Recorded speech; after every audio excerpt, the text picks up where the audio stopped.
Good morning guys.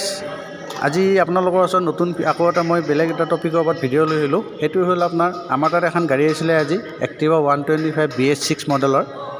মানে দাদাজনৰ voice আছিলে যে মই গাড়ীখন ষ্টাৰ্ট কৰিলে বা গাড়ীখন ৰানিং কৰিলে মোৰ পেট্ৰল পূৰা বা পেট্ৰলৰ চেণ্ট এটা পাওঁ মই।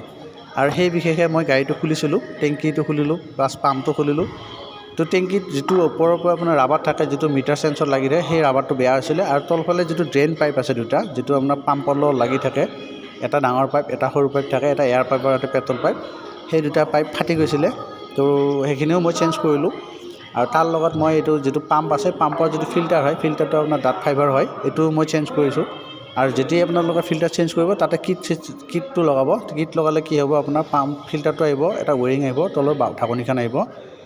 আৰু এইখিনি মই এনেধৰণে খুলিলোঁ। আৰু এইটো পুৰণা বস্তু হয় আৰু নতুন এইটো পাম্প পুৰণা পামেই। এই পাম্পটো মই সেইটো নতুন আপোনাৰ যিটো ফিল্টাৰ আছে ফিল্টাৰটো চেট কৰিম। আৰু যিটো পাইপকেইটা কথা কৈছিলোঁ মই, এই পাইপকেইটা নতুনকৈ লগোৱা হৈছে। এই পাইপকেইটাৰ পিছত মই লগাই কেনে এইটো চিপা মাৰি আমাৰ টুলছ আছে, টুলছত থৈ দিলোঁ। আৰু এইটো আপোনাৰ যিটো পাম্পৰ ফিল্টাৰ হয়, ফিল্টাৰটো যেতিয়া আপোনালোকে লগাব, ফিল্টাৰটোৰ ছাইডত এটা ডট থাকে আৰু চেম পাম্পটোৰ ভিতৰতো সেনেকুৱা এটা হোল থাকে। তো যেতিয়াই লগাই সেই হোলটোত লগাই কেনে অলপ মুভ কৰিব, লেফ্ট ৰাইটকৈ ঘূৰালে সেইটো মুভটো লাগি যাব আৰু তেতিয়া এইটো বস্তু বহি যাব। তো এইটো মই স্ক্ৰুড্ৰাইভাৰে দেখাই দিছোঁ। পাম্পৰ ভিতৰত যিটো হোল আছে, হোলটো মই দেখাই দিছোঁ। আৰু মই ফিল্টাৰটো লগাই আছোঁ। ফিল্টাৰটো এনেধৰণৰ লগোৱা হয়। ফিল্টাৰ লগাইছোঁ মই। ফিল্টাৰটো বহা নাছিলে, এইটো ফিল্টাৰটো বহিব এতিয়া। এইটো বহি গ'ল, বহাৰ পিছত এইটো দুইফালে জাম হৈ যায়। আৰু তাৰপিছতে মই এইখিনি বস্তু ছেট কৰিছোঁ। এইটো ৱেৰিংটো এক্সট্ৰাকৈ পায়, কভাৰটোও পায়, কেতিয়াবা খুলিলে ভাঙি যায়তো। এই গোটেই ছেটত লগালে গোটেইখিনি বস্তু আপোনাৰ ছেট পাব।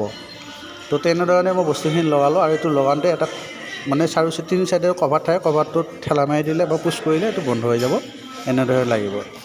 এনেধৰণে ভিডিঅ' চাবৰ কাৰণে মোৰ চেনেলটো লাইক কৰিব, ছাবস্ক্ৰাইব কৰিব আৰু ভিডিঅ'টো শ্বেয়াৰ কৰি দিব। জানো এইটো ভিডিঅ' বেলেগ এজন ভাইয়ে চাই বা বেলেগ এজন টেকনিচিয়ানে চাই তেওঁ কিছু কথা বা শিকিব পাৰে।